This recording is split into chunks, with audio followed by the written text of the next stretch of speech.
안녕하십니까, 홍쌤입니다. 주식보다 기업, 오늘의 강의 시작하도록 하겠습니다. 이전 시간까지 다뤘던 내용은 주로 그 기업을 놓고 탑다운으로 어떻게 보느냐, 바텀업으로 어떻게 보느냐, 이 둘을 결합해서 요약 보고서나 분석 보고서를 만들 때 그 틀을 어떻게 보느냐라는 것들을 설명을 드렸습니다. 그래서 그냥 그 추상적으로 막 느껴지는 좀 뜬구름질하는 걸로 느껴지는 그 관점을 위주로 설명을 드렸기 때문에 좀 답답하거나 도대체 뭔 소리인지 모르겠다라고 하시는 분들도 계실 것 같아요. 그런데 이렇게 밑으로 들어가서 숫자들을 가지고 다 살펴보고 나면 결국 돌아오는 거는, 그래서 종합해서 어떤 관점을 갖고 갈 것이냐라는 것들이 가장 중요한 요소 중에 하나입니다. 자, 우리가 기업을 살펴볼 때 이렇게 전체 외부 환경, 산업, 기업, 그다음에 기업 내부에는 경영관리, 사업, 재무로 나눠서 볼 수 있다고 말씀드렸지 않습니까? 그 중에서는 이제 경영관리 파트가 있는데, 사업이나 재무 쪽이 주로 이제 숫자와의 그 논리 일관성이 중요한 파트라면, 말 그대로 경영관리 파트는 숫자로 나타내기는 쉽지 않은 파트예요. 주로 정성적인 분석을 위주로 하게 됩니다. 결국 정성적인 분석이 중심이 된다 하면 분석자 입장에서는 어떠한 질문을 하고 어떠한 답을 만들어 나가야 되느냐, 모르고 있는 게 뭔지를 아는 것들이 대단히 중요하게 됩니다. 그래서 이제 그런 것들에 필요한 그 질문을 하기 위해서 이런 전략 파트를 설명을 드려요. 가장 중요한 결과는 그래서 어쩌라고 였을 때 이렇게 돼 있기 때문에 이 종목을 보유하라고 라는 걸로 답을 낼 때는 결국 숫자가 아니라 이 전략을 가지고 우리가 보게 되죠. 전략이라는 것들을 좀 가볍게 얘기를 하면 기업의 존재 이유에 맞게 사업과 조직을 관리하기 위해 전략을 수립하고 집행하는 과정이다.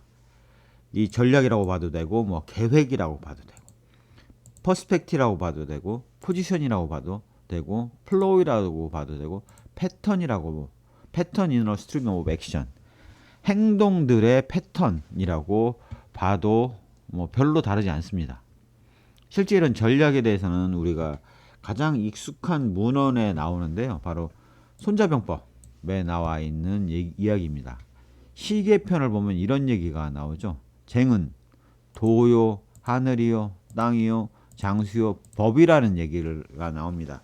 그러면서 이제 도란 무엇인지, 하늘이 무엇인지, 땅이 무엇인지, 장수가 무엇인지, 법이 무엇인지를 설명을 하고 있는데, 아직까지는 제가 본 것 중에는 가장 그 전략을 입체적으로 설명하고 있는 그 내용이라고 판단이 됩니다.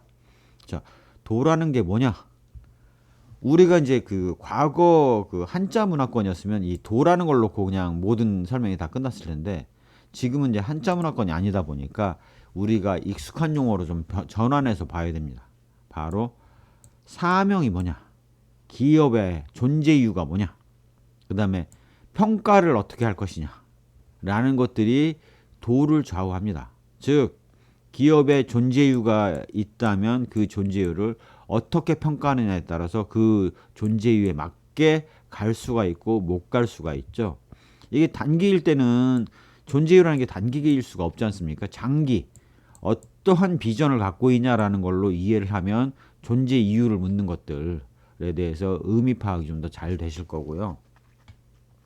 나아가 그 기업은 어떠한 철학을 갖고 있느냐라는 것들을 잘 살펴보시면 그 기업의 도가 무엇인지를 파악하시는데 큰 어려움이 없으실 겁니다. 물론 이제 자본주의 사회이고 주식회사이기 때문에 모든 기업이 돈을 번다, 장기에 걸쳐서 가장 돈을 최대화한다라는 부분은 주지의 사실일 겁니다. 다만 돈을 불법적인 일을 해서 벌 수는 없죠. 장기의 부를 극대화하기 위해서는 합법적이면서 공생해 나가는 과정을 밟아야 될 겁니다. 자, 이런 면에서 보면